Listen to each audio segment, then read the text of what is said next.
Breaking news on this Tuesday, Iowa quarterback Alex Padilla has entered the transfer portal. This news was to be expected for a while, but it has now become official. We'll talk about what it means for Alex, what it means for Iowa in just a moment. But first, want to thank our sponsors as always. Ascent Nutrition, their premium coffee. I'm having myself a cup this morning. Their Ascent coffee, it's mold and mycotoxin free. Get yourself a bag. Go ascentnutrition.com. Use that code Hawkeyes for 15% off your order. And Tough Core Click Together 4.5 millimeter waterproof vinyl flooring, brought to you by Iowa Floor Covering down in Bondurant. Check out the guys at IFC. Visit iowafloorcovering.com/DIY. Appreciate Ascent Nutrition and Iowa Floor Covering. So the breaking news at this hour, Iowa quarterback Alex Padilla has entered the transfer portal according to a number of sources. Again, this is just one more domino to fall, and an expected domino that we've been anticipating for quite some time. We know the storylines. Alex Padilla has been stuck behind Spencer Petras for 3 years. And let's be honest, no offense to Spencer Petras, but let's call a spade a spade.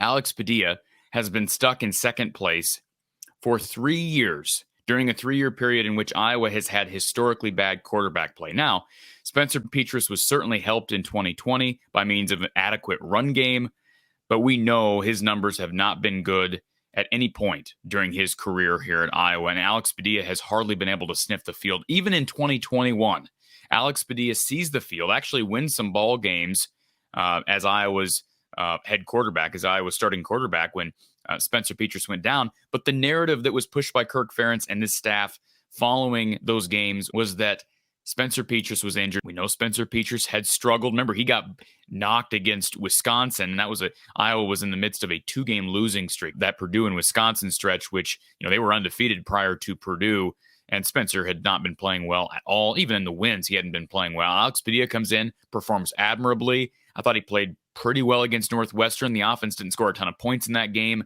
but he leads them to victory. And then against Minnesota, I thought that was his best performance of his career. And that's tape that Alex Padilla will want to feature to potential suitors in the transfer portal, college football teams across the country, because I thought he played really well. The Iowa offense, I think, had its best performance of the season. I know you could point to Maryland when they scored 50+, but they were aided by like 7 Maryland turnovers.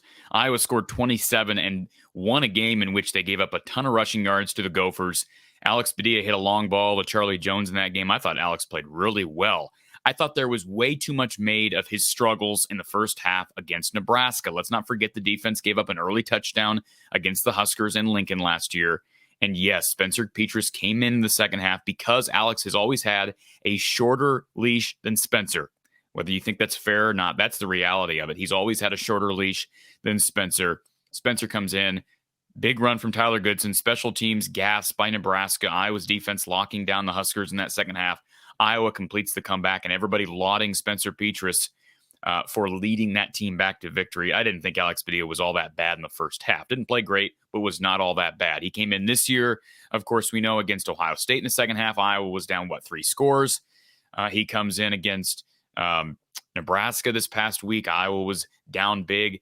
Alex Padilla, in my opinion, this is my take on this, has never been given a fair chance. All right. Now, is he the next Brad Banks? Obviously not. Okay. And I don't think anybody's claiming that he is. I don't think he's entering the transfer portal with aspirations to play for Alabama, to play for Georgia. Although he was recruited, ironically enough, he was recruited by Georgia at a high school. But the bottom line is he waited patiently in 2020. He waited patiently in 2021. And even though, in my opinion, by the eye test, I know the numbers are close, and even some would say Petras' numbers were better in 2021. I think there's some skewing of those numbers a bit. But in my opinion, he was the better guy as far as the eye test is concerned. And you look at the production results for Iowa's offense when he was playing last year, that's been widely publicized, that the numbers for Iowa's offense, scoring output, was better when Alex Padilla was playing last year. Iowa never really seemed to give Alex Padilla a fair shake. And I feel bad for Alex Padilla. He is going to be a guy that I look back at and say, I wish things had gone differently for him, but I'm happy that he's making this decision. Alex Padilla deserves an opportunity to go somewhere and get a fair shake. We were told last offseason that This would be an open quarterback competition. We watched Iowa in its open spring practice. And yes, I get that's just a single day window into a longer period of practice, but we did not see equal snaps against equal competition. And as Coach Don Patterson has said on a number of occasions, if you want a fair quarterback battle, you need to create equal snaps against equal competition. I think Spencer Petras took like 85% of the snaps in that practice against the ones. And Brian Ferentz told us later that, well, no, that's not an indication of what's been happening behind the scenes.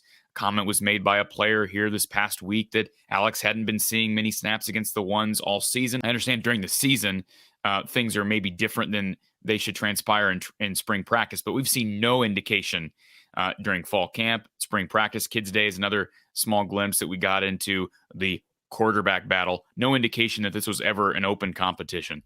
And so I feel bad for Alex Padilla. I don't believe he's gotten a fair shake. I know there were rumors that he was not in the football facility nearly as much as Spencer Petras was this fall due to some classes that Alex Padilla was taking. I don't know how much of that is true and whether that factored into how Iowa treated Spencer Petras versus Alex Padilla, but he certainly did not get a fair shake during this season. To be put into games when you're down 2 or 3 scores is just ridiculous. And believe me, there were plenty of opportunities for Iowa to go to a backup quarterback. Let's start with game 1 against South Dakota State, one of the worst performances from a college football offense that I've ever seen.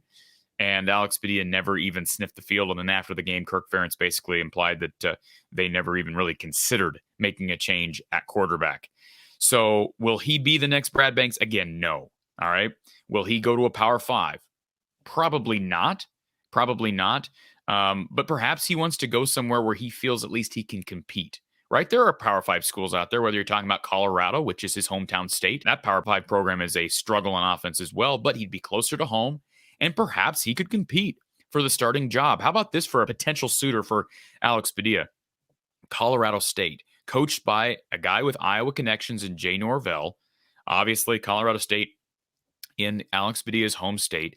Jay Norvell recruited Alex Padilla when Jay was at Nevada, and Colorado State, under their previous coaching regime, also recruited Alex Padilla. So watch out for Colorado State in this recruitment. I would not be surprised if they make a push for Alex, and certainly Nevada would be another one to look out for at this point. Now, could he end up in a MAC school? Certainly could. If you look back at his original offer list, had an offer from Central Michigan, had an offer from some Ivy League schools.